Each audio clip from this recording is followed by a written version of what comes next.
4 pegawai negeri sipil di Komisi Pemilihan Umum, KPU, Bengkalis Riau, akhirnya ditangkap kepolisian, Selasa tanggal 9 Mei tahun 2023.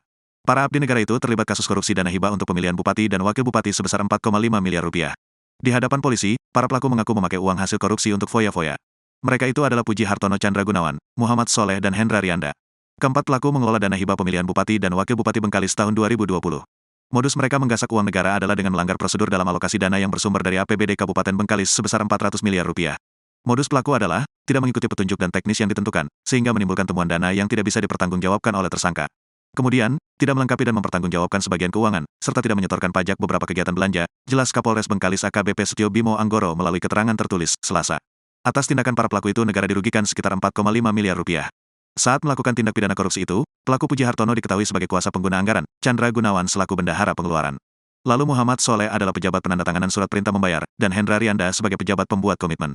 Setelah dilakukan audit oleh Inspektorat KPU RI, terdapat kerugian negara sekitar 4,5 miliar rupiah. Kepolisian kemudian turun tangan menyelidiki kejanggalan keuangan negara di KPU Bengkalis, hingga akhirnya menetapkan Puji Hartono dan 3 rekannya sebagai tersangka. Keempat tersangka dijerat dengan pasal 2 ayat 1 Jo pasal 3 UU RI nomor 31 tahun 1999 tentang pemberantasan tindak pidana korupsi sebagaimana diubah dengan UU RI nomor 20 tahun 2001 tentang perubahan atas UU RI nomor 31 tahun 1999 tentang pemberantasan tindak pidana korupsi Jo pasal 55 ayat 1 ke 1 KUHP.